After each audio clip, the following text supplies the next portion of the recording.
Israel पर attack करने से डरता है हिजबुल्लाह, गीदड़ भभकी से खफा हुए फिलिस्तीनी।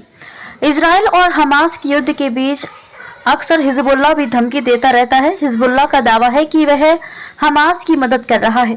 हिजबुल्लाह चीफ हसन नसरुल्लाह ने इजराइल के खिलाफ भाषण जरूर दिए, लेकिन अब तक खुलकर युद्ध का ऐलान नहीं किया गया है। लेबनान में रहने वाले फिलिस्तीनी हिजबुल्लाह के इस रवैये से निराश हैं। आपको बता दें कि गाजा के साथ ही इजराइल ने साउथ लेबनान के भी कई इलाकों पर बमबारी की थी। इसके बाद हिजबुल्लाह ने इसका जवाब भी दिया था। नसरुल्लाह का कहना है कि यह युद्ध जल्द खत्म होने वाला नहीं है। फिलिस्तीनियों को नागवार गुजर रहा हिजबुल्लाह का संदेश। हिजबुल्लाह सालों तक युद्ध चलने का दावा कर रहा है। वहीं बेरूत के आसपास साबरा और शातला में रहने वाले फिलिस्तीनी शरणार्थियों को ये संदेश नागवार गुजर रहा है। इन शरणार्थियों शिविर में लगभग 2,50,000 फिलिस्तीनी रहते हैं। 1948 में इजराइल बनने के बाद ये शरणार्थी लेबनान में ही रहते हैं। गाजा के अस्पताल, स्कूलों, इजरायली हमले को देखकर लेबनान में रहने वाले फिलिस्तीनी भी डरे हुए हैं। आपको बता दें कि गाजा में अब तक 11,000 लोग मारे जा चुके हैं, इसमें आधे बच्चे भी हैं। लेबनान में रहने वाले फिलिस्तीनी चाहते हैं कि हिजबुल्लाह इजराइल के खिलाफ युद्ध करे। 4 नवंबर को एक भाषण के दौरान नसरुल्लाह ने कहा था कि वह हमास के साथ खुलकर उतरेगा। हिजबुल्लाह ने इजराइल में मिसाइल अटैक भी किया था, जिसमें एक की जान चली गई थी। वहीं 11 नवंबर को नसरुल्लाह की स्पीच से पहले ही इजराइल ने लेबनान के गाँव पर रॉकेट अटैक कर दिया।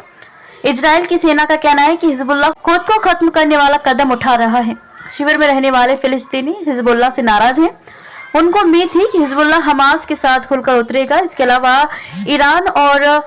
ईरान समर्थित सैन्य संगठन भी इजराइल के खिलाफ पूरी ताकत झोंक देंगे, लेकिन ऐसा कुछ होता दिखाई नहीं दे रहा है।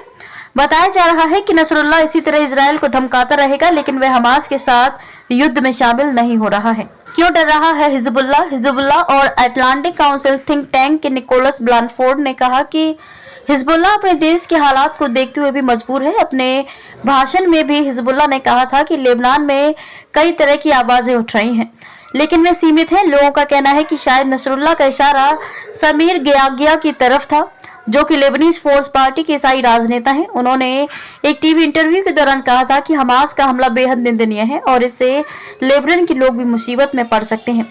उन्होंने कहा था कि लेबनान को भी इस युद्ध में खींचने के लिए वह हिजबुल्लाह का समर्थन नहीं करेंगे। अगर ईरान में गणित बदलता है तो हिजबुल्लाह इजराइल पर हमला कर देता है तो उसकी शिकस्त निश्चित है। नसरुल्लाह को डर है कि इजराइल पर हमला करने से लेबनान में भी विरोध शुरू हो सकता है।